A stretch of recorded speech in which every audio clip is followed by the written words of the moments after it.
Hello students, study for success channel में आपका स्वागत है।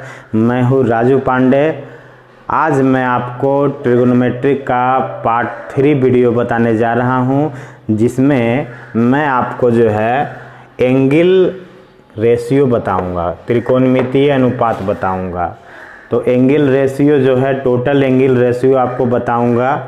तो सबसे पहले आप 10th क्लास में पढ़ चुके हैं, उसको एक बार फिर से देख लेते हैं कि कोई भी ट्रायंगल है, मान लीजिए ये ट्रायंगल है, ये आपका 90 डिग्री का कोण बना रहा है, ठीक है।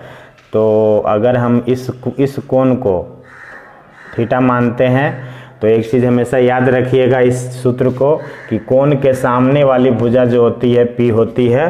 तो अगर ये ट्रायंगल है, यहाँ पर हम किसी वस्तु को रखें या यहाँ पर आप खड़े हो जाइए और यहाँ से जब सीधे देखिएगा तो आपको सामने में कौन सी भुजा दिखेगी? AB भुजा दिखेगी।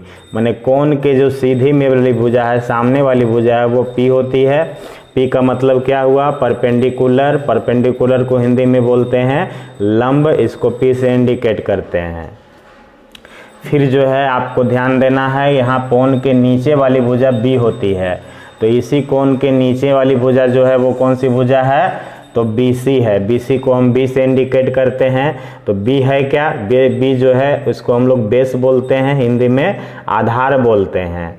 अब चलिए आते हैं कोण के ऊपर वाली भुजा H होती है। ये जो कोण है, इसके ऊपर में जो तिरछी वाली जो आप भुजा देख रहे हैं AC, वही AC क्या हो जाएगा? H हो जाएगा। H को हाइपोटेनियस बोलते हैं, इसको हिंदी में क्या बोलते हैं? कर्ण बोलते हैं।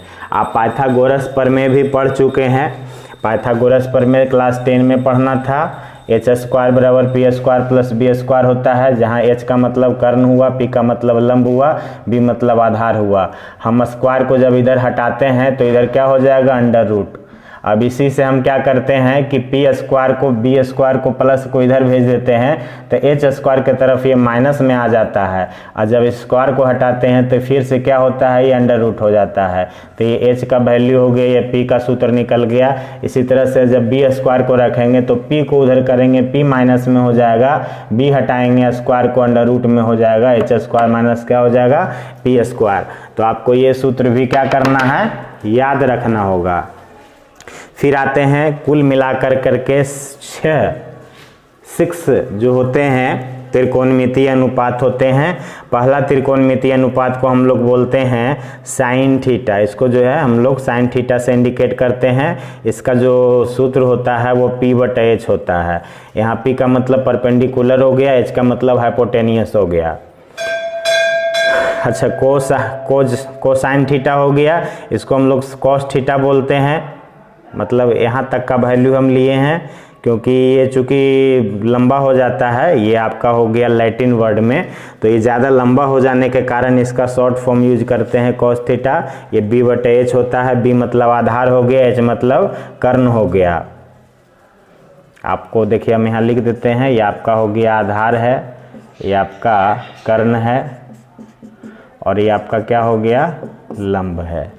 अच्छा, अगला चलते हैं टेंजेंट थीटा। इसको हम लोग टेन थीटा ही लिखते हैं, ये इसका शॉर्ट फॉर्म हुआ। इसको P/B से इंडिकेट करते हैं।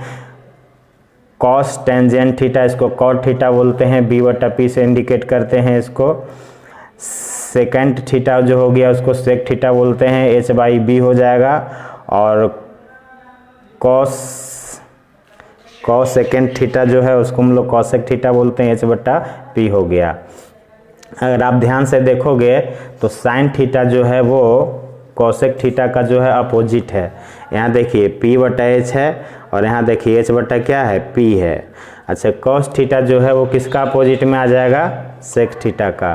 कॉस थीटा B/H है, यहाँ क्या है? H/B है। इसी तरह से टेन थीटा किसका अपोजिट हो जाएगा? कॉट थीटा का। यहाँ P/B है, यहाँ B/P है। तो ये आप जो है क्लास 10th में पढ़ चुके हैं, ये त्रिकोणमितीय अनुपात। इसको हम आगे कैसे होता है, आगे इसका सूत्र क्या होता है वो मैं आपको बताऊंगा, ठीक है। आपको साबित करके भी दिखाऊंगा। ये पाइथागोरस प्रमेय को आपको याद रखना है, ये याद रखना है, ठीक है। तो स्टूडेंट्स देखते हैं, सबसे पहले आपको यहाँ पर ये आप बताना चाहते हैं कि जो है अगर हम कोण हम निकालना चाहते हैं तो आप जो है कोऑर्डिनेट ज्योमेट्री आप पढ़े हैं, इसमें एक्स एक्सेस वाई एक्सेस होता है, ये वाई हो गया, ये आपका क्या हो गया एक्स एक्सेस हो गया। तो ये हम जानते हैं कि ये नेगेटिव होता है, सॉरी ये पॉजिटिव होता है, ये नेगेटिव होता है, ये पॉजिटिव होता है और ये नेगेटिव होता है। तो देखिए इसी तरह का जो है अक्ष मैंने यहाँ पर बनाया है, ये आपका वाई पॉजिटिव हो गया, ये वाई नेगेटिव हो गया, एक्स पॉजिटिव हो गया, एक्स नेगेटिव हो गया। अब मान लेते हैं कि यहाँ पर से कोई पार्टिकल जो है वो इस तरह से सर्कुलर फॉर्म में क्या करता है, ये गति करता है और ये कहाँ तक पहुँचता है, पी पोजीशन तक पहुँचता है। ठीक है, तो आप कोऑर्डिनेट ज्योमेट्री 10 में पढ़े होंगे। तो जीरो अक्ष से माने जो मूल बिंदु होता है, मूल बिंदु से जो दूरी निकलता है उसको हम लोग क्या बोलते हैं, √x² + y²। क्यों बोलते हैं इसको आप समझिए, ध्यान से देखिएगा चित्र को। ये आपका एक्स एक्सिस है, ये पॉजिटिव में है, हमने क्या किया यहाँ से लंब डाल दिया है और यहाँ से मैंने लंब डाल दिया है। ठीक है, ये सर्कुलर फॉर्म में आगे जाएगा। तो ये P बिंदु जो आप देख रहे हैं, जब हम इसको हम लंब डालेंगे, ठीक है, तो ये x पर कोई बिंदु पर आकर के मिलेगा। तो मतलब मूल बिंदु से ये x की जो दूरी है x अक्ष पर, इसको हम जो है छोटा x मान लेते हैं। ठीक है, क्योंकि आप देख रहे हैं कि x मान लीजिए यहाँ 5 भी हो सकता है, 5 पॉइंट 6 पॉइंट कुछ भी हो सकता है। और ये इधर से जब हम इसको लंब डालते हैं तो बाई के मान लेते हैं कि ये कोई बिंदु पर यहाँ पर टच करेगा, तो यहाँ से ये छोटा बाई मान लेते हैं कहाँ के बीच की दूरी को, ओरिजिन के बीच की दूरी को, मूल बिंदु के बीच की दूरी को। तो हम ध्यान से देखते हैं तो ये नीचे का जो x है ये इसके जो है क्या है, समांतर में है आपका यहाँ। तो अगर x का यहाँ x है तो इसके बराबर जो है होने के कारण यहाँ भी x ही होगा, क्योंकि ये क्या हो गया, एक तरह का आयत बना रहा है ये। अगर यहाँ बाई है तो बाई के समांतर में क्या है, यहाँ बाई भी, यहाँ भी बाई हो जाएगा, तो ये x हो गया, ये बाई हो गया। और जब हम इसको निकालना रहेगा PO को, तो PO जो आप दूरी देख रहे हैं वो चूँकि जो है एक त्रिभुज बना रहा है, समकोण त्रिभुज, आप गौर से देखिएगा। और समकोण त्रिभुज का हम जानते हैं, अभी जस्ट मैं आपको बताया हूँ कि समकोण त्रिभुज में अगर हम इसको क्या मानते हैं, लंब, इसको क्या मानते हैं, आधार, तो ये आपका क्या हो जाएगा, कर्ण। कर्ण का सूत्र बताए थे आपको हम अभी जस्ट कुछ देर पहले कि h बराबर होता है √p² + b²। और मैंने आपको बताया था कि इस कोण के सामने वाली भुजा क्या हो जाएगी, p, इस कोण के सामने वाली भुजा p, इस कोण के नीचे वाली भुजा क्या हो जाएगी, b। तो अंडर रूट में क्या हो जाएगा, ये p², यहाँ p² हो गया, यहाँ b² हो गया। मतलब ये आपका ये इसका मान निकल गया।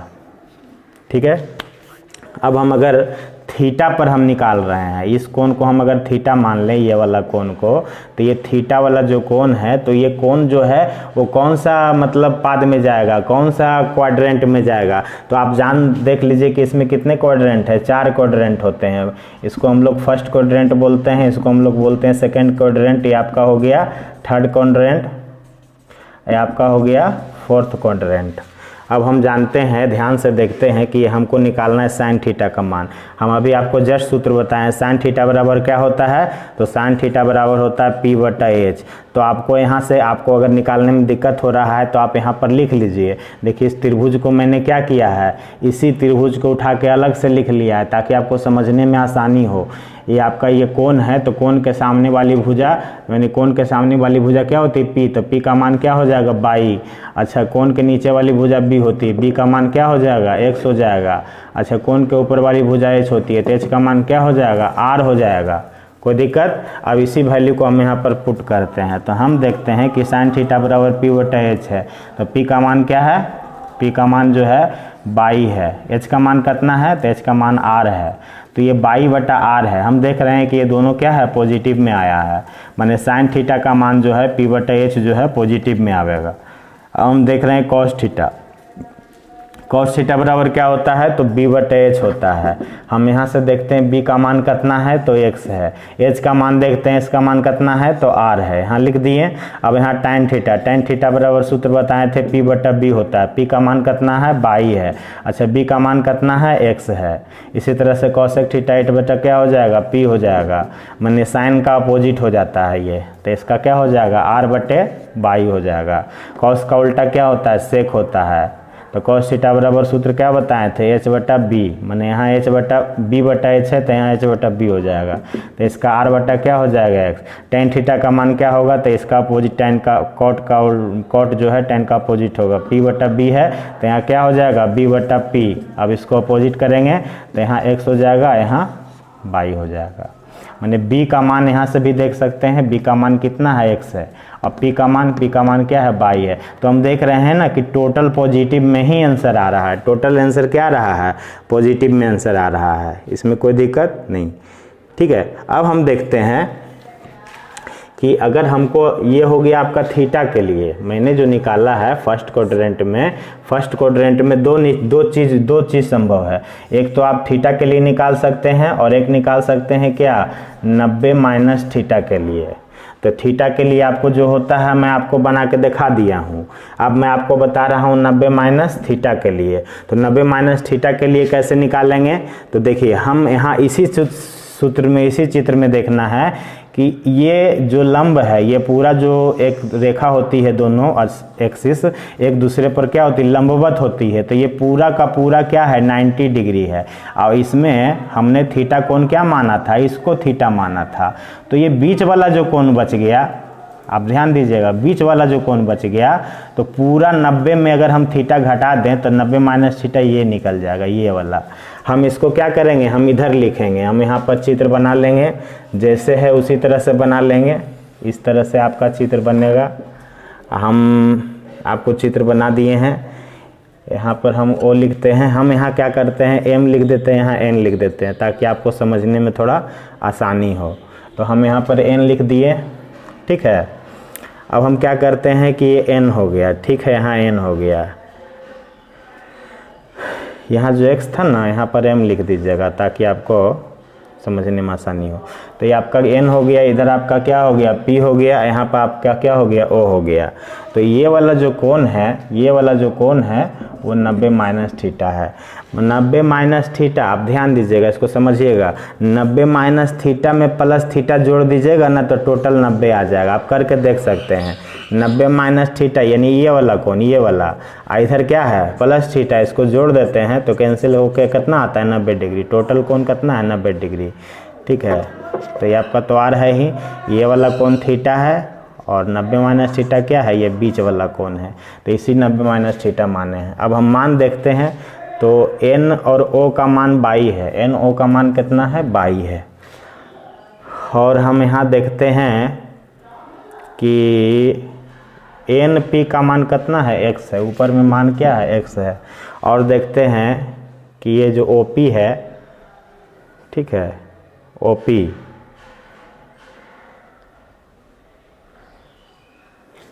OP का मान कितना है, तो OP का मान जो है हम क्या माने, यहाँ त्रिज्या होने के कारण r माने हैं। तो ये आपका क्या हो गया, त्रिज्या होने के कारण r हो गया, क्योंकि हम इसको सर्कुलर फॉर्म में बना रहे थे। तो हम जानते हैं कि केंद्र से परिधि के बिंदु को मिलाने वाली रेखा जो होती है वो त्रिज्या कहलाती है। चलिए, हो गया। अब हम इसको जो है पूरा साइन इस फॉर्म में बदलेंगे। तो हम देखते हैं कि साइन 90 माइनस थीटा क्या होगा। तो साइन 90 माइनस थीटा में हम देखते हैं साइन थीटा का सूत्र लगा देंगे। यहाँ तो सूत्र लगेगा p बटा h।